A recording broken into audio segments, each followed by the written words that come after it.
When Cooper Flagg was drafted, everyone knew he was talented. But coming right after Victor Wembanyama, it was easy for people to feel like he didn't have that same generational ceiling. That's where the narrative started to drift in the wrong direction, because even if he isn't Wembanyama, when we look back a few years from now and compare their primes, the gap might not be nearly as wide as people expect. Right now, Flagg is already doing things we've literally never seen from a rookie, and he's doing it at an age where he technically shouldn't even be in the NBA yet. Over his last 3 games, he's averaging 40 points per night on absurd efficiency, 67% true shooting. No rookie in the last 50 years has put up 40 points and 10 rebounds over a 3-game stretch like that. He already owns the most 40-point games ever by an 18-year-old in league history. What's most impressive isn't just the numbers, it's how complete he looks in year 1. Most rookies, even elite prospects, come in with clear flaws. They're specialists. They excel at 1 or 2 things while trying to survive everywhere else. With Flagg, there's really only one noticeable weakness: 3-point shooting, where he's sitting at 29%. But even that doesn't feel alarming. His form is clean, his mechanics are smooth, and he's already deadly from mid-range.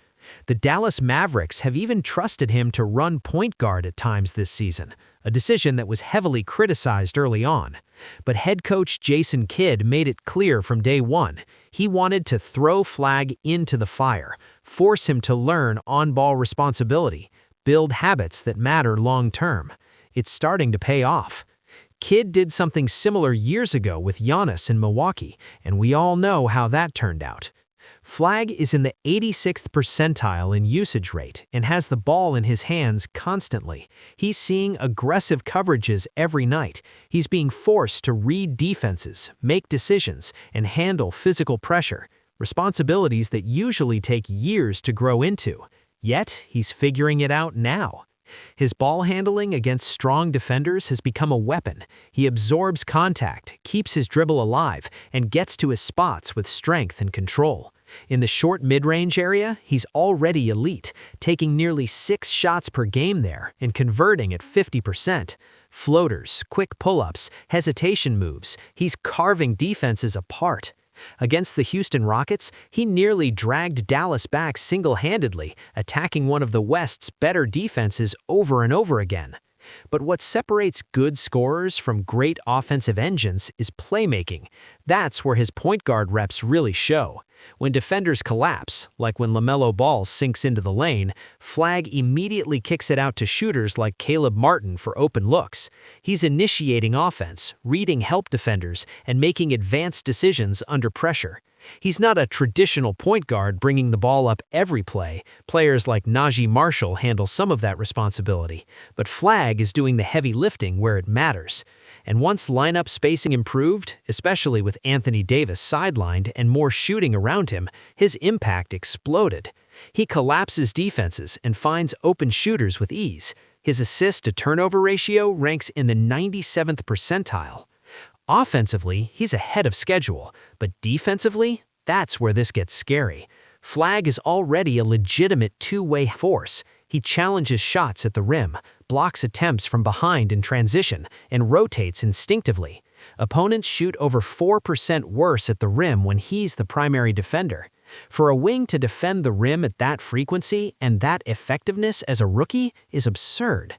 He rebounds well, defends without fouling, and switches onto bigger players without panic. The instincts stand out most. He reads plays early, rotates on time, and rarely looks lost off the ball. That's not just effort, that's feel.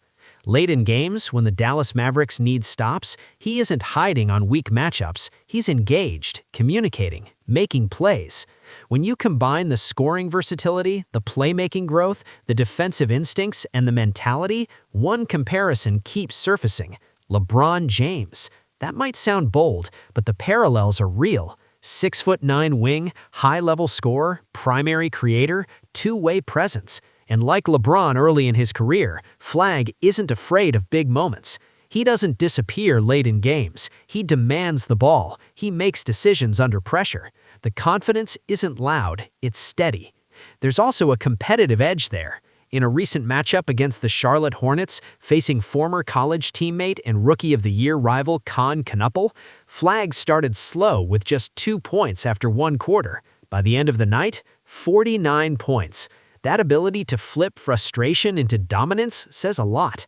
In my opinion, Cooper Flagg is already flirting with top 20 status in the league. His versatility, his impact on both ends, and his mentality even bring flashes of Kobe Bryant, that relentless edge combined with skill. Even after that 49-point explosion, Dallas couldn't overcome the red-hot Hornets, who are riding a 7-game win streak and look like a serious playoff threat. But one thing is clear. Cooper Flagg isn't just living up to expectations, he's rewriting them.